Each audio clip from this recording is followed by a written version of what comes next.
What is going on, guys? This is the same spot I'm doing this video because I'm filming two videos right now. I missed filming on the Independence Day, so I'm filming two on July 5th, and this is the second video. So, hope you guys are doing awesome. If you haven't watched my last video, it is so awesome. It's just about being grateful to live in America, and I'm feeling super grateful today because you can't be complaining and grateful at the same time. So be grateful for what you have in this life. Now, today's video, I want to talk about living in reaction versus living in action. Now, a lot of people that I work with at my job are very big complainers. You know, everything else is other people's fault. I heard a discussion with somebody the other day, where he was talking about how, I live in Virginia Beach, Virginia. I think he lives in another city around in Virginia.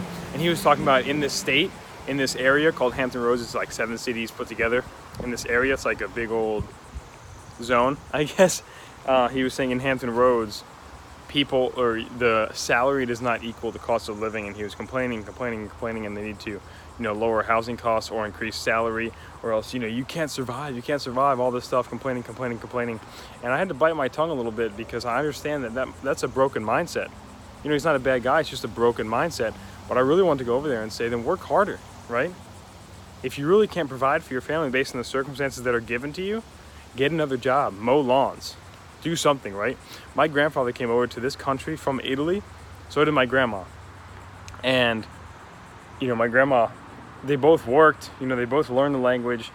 But most importantly, my grandpa had to provide for our family, and he worked 2-3 jobs at once, okay? And went to night school to learn English, not day school, because he was working so many jobs.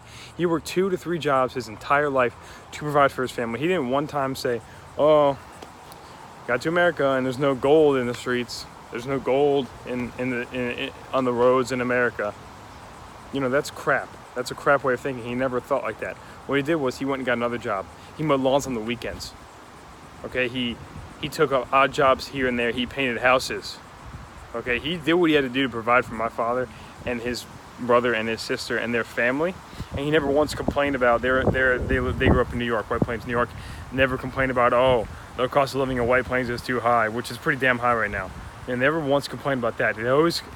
He always found a way to make things work. And I wanted to go so badly over there and say, listen, if you're having trouble providing for your child, or you're worried about other people having trouble providing for their families, go get another fucking job, right? Do something.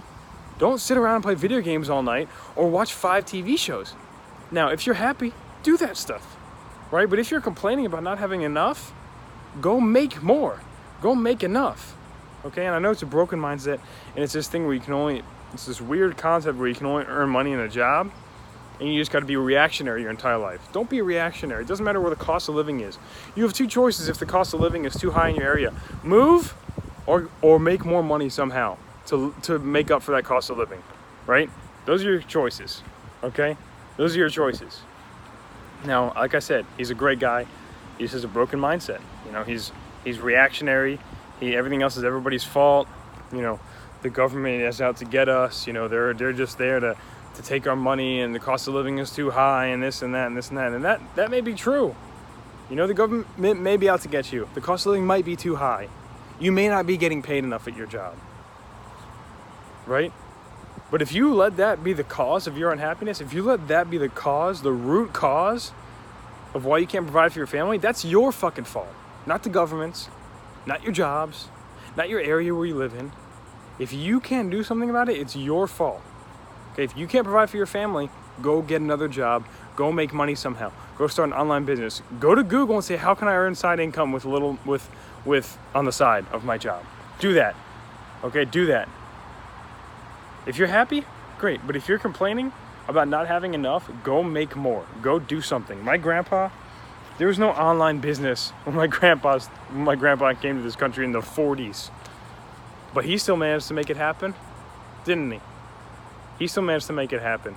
And there's people that he did favors for, that he helped their houses, that he mowed their lawns for, that he painted their houses, that he fixed whatever in their house for money. Or sometimes he just did it as a good neighbor, a good friend, a good citizen.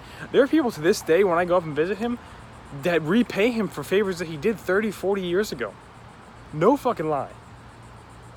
because he still found out a way to help other people. He still found out a way to provide for his family, even being an immigrant who didn't even know the language coming into America. Him and my grandma made it work. So if he can't make it work, you know, you could fill in the blank there. I don't want to be mean here, but you can't be reactionary in this life. You cannot be reactionary in this life. You have to be actionary. Sorry, wasp.